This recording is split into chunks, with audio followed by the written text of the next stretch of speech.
All right, so chapter 3, it's about school readiness goals and when good intentions go bad. So the chapter begins with talking about school readiness standards, how they vary from state to state, but typically you have the same goals and the same standards that include language, literacy, math, physical development, cognitive development, social emotional development, and approaches to learning. So that's basically all the same around the same in the same states, just the way they teach it is different, and maybe the objectives they have are different as well. So then you see teaching the samples. So how do we assess students to really make sure they're ready for school and their overall ability? On page 39, it says cutting with scissors is a sample that tests motor skills. So you can say, yes, the student passes motor skills because they're able to cut with the scissor. So how the adults price the child is making progress in large muscle development.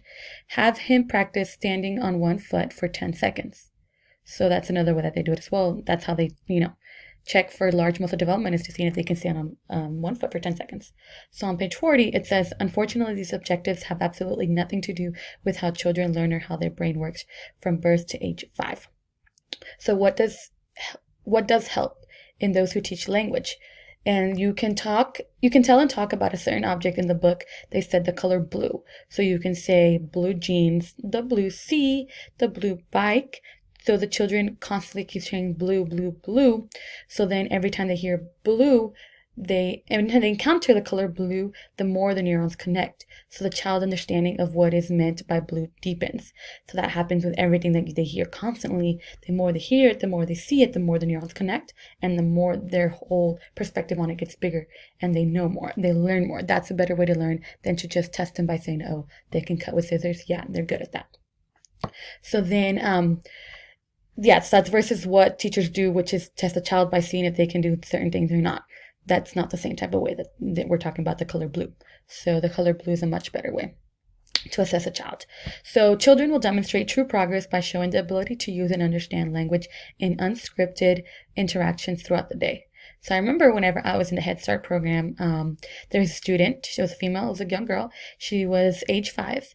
She went to the art section because they were doing centers at the end of the day. And the teacher was like, okay, the only thing I have for you is I want you to draw with just 4 colors, 4 different colors. And the student asked me to come sit down with her, and I did. And so she chooses the color red, blue, yellow, and orange. I think, I'm not 100% sure, but I just know that she used 4 different colors. So for each color that she had, she drew something different. And as she was drawing it, she was explaining to me about like, oh, I use this when I do this, or oh, my mommy lets me use this when I do this, and stuff like that. So for every color that she did, she was able to tell me about it, and she was like cognitively like learning new things and telling me new things. So she was like, I was looking and realizing all the things that she knew, and she had a pretty big vocabulary for just being a 5-year-old. And so that was a really good way to see, and I really liked being able to see when she was talking about all these different things, because I was like, man, like this 5-year-old, she knows a lot for her age. But a thing about this chapter is saying that like you learn more by observing them instead of just being like, oh, I'm going to test you like this, like if you can cut this, if you can do that, if you can jump so and so, if you can count to this number.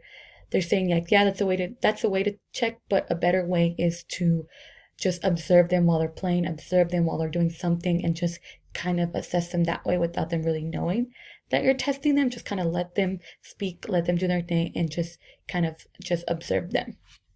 So on page 50, it says it's wise to provide opportunities all day long for children to talk about whatever comes to mind, which is what I was kind of saying, to pay attention to what they say and how they say it, and use those samples of unscripted language as the primary evidence for language development.